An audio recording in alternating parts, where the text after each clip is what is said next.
Hey guys, welcome to another Lunchtime review. Today I'm going to try the DiGiorno personal style or personal size pepperoni made with pork, chicken, and beef. This one is the cheese stuffed crust. So, and you can microwave it. It also says try it in your air fryer. That could be interesting. You have to have an air fryer, of course, big enough to put it in, but that'd be cool. This one is an 8.5 ounce or 240 gram pizza. We bought it at Kroger. It was $4.29. I'm sure they sell it other places, but Kroger just happens to be where we purchased it. Let's see, 660 calories if you eat the whole pizza. There's your other information for you. Let's see, directions. So we're gonna basically flip the box upside down, just like we always do for all pizzas. Remove the plastic wrap and place the pizza on the silver surface. Cook for 2 minutes and 45 to 4:15. Wow, that's a range in it. On high until cheese is melted. So I will probably do mine for maybe 3:15 or so, but I'll just keep an eye on it. And then step 5 is to enjoy. You can also do it in the oven if you want, and you can do it in the air fryer, like I said, if you have one big enough to put it in. So yeah, there's your directions for those as well. So basically for these, you find the area where you pull the tab, and they even give you directions. Pull the tab, you grab this, and you start sliding it up. It never rips correctly, so you end up having to fight with it a little bit. You turn this down. Yeah, that one didn't do too bad. There we go. Could be just like that. Take your pizza out, we're gonna put that to the side. Flip your tray over to where it gives you a little stand. We're gonna remove the plastic and put the pizza right on top of there.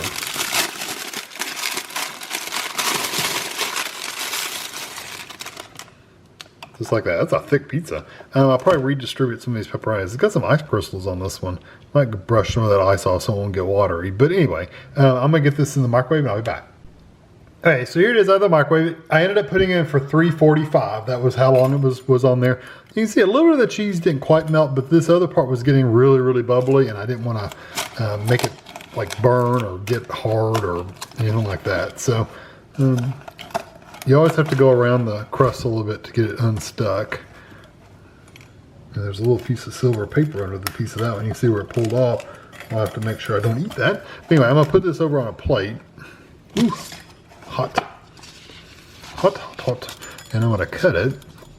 Let's see, that piece of silver was right there, so make sure I don't get that. That was probably my fault. I mean, it stuck, but then I also kind of peeled it away with my pizza cutter. So there it is, and let me see. Oh yeah, you can see the cheese in there that's stuffed in the crust, and it smells like baked bread. That's what it really smells like. And you can see that piece of silver that's stuck on there. Like I said, I think there was a piece of cheese on there. Just scrape that off. There we go. Good as new, ready to eat. Yeah, just gotta get that off. So anyway, I'm going to get this over to the table, let it cool off for a minute so I can actually eat it without burning myself, and I'll be back. Okay, I've let it cool off for just a minute. I'm gonna try this piece right here, what the crust looks like underneath. The pepperonis are good sized slices, so that's a good.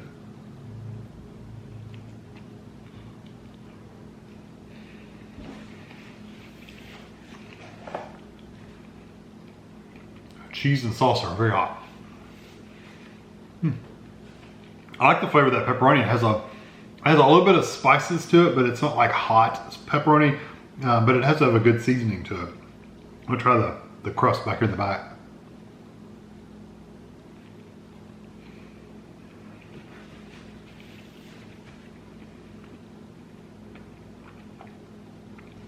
That's just super hot. It's a good soft crust. The crust is more like a breadstick in the back, which I like. Don't know that I get the taste of the cheese. I think you get the texture of the cheese, but you don't really get the flavor of the cheese. You taste more of the crust itself. And of course you're getting the tomato sauce as well.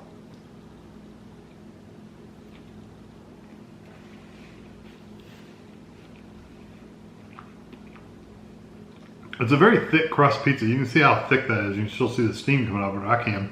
You can see the crust is pretty thick too.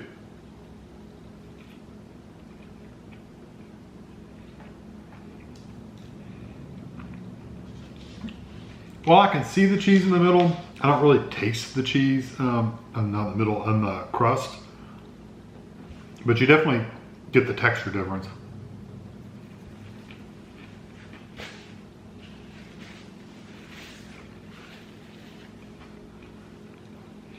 For a frozen pizza, not bad at all.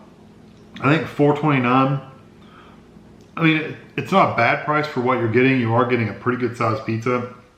Very, very thick crust, so you're going to get filled up pretty good on just the bread part, the crust part alone.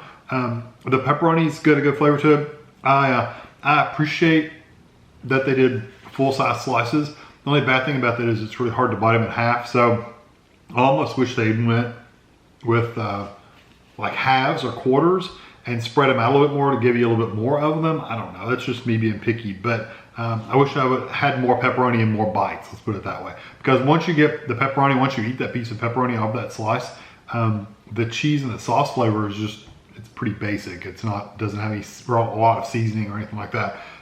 The sauce on this is also not super sweet, like for example, Papa John's or whatever. Those are all kind of a sweeter sauce. This one's not spiced sauce. It's not really super savory sauce, but it's also not really super sweet either. Some of them are almost sugary sweet. This is not like that. So it's a good sauce. If you like DiGiorno, you already know what their sauces are like anyway. They're all the same. Overall, I'm gonna give this pizza a 4 out of 5. I do like it for a microwave pizza. I do think it's a little bit better than your average little square of microwave pizza that's really thin and doesn't have a lot going on as far as the flavor and stuff goes. I mean, the flavors are good, but this is just one notch up from that because it is a thicker crust with some cheese in it. Can't beat that. So I'm gonna give it a 4 out of 5. Hope you enjoy this video and thanks for watching.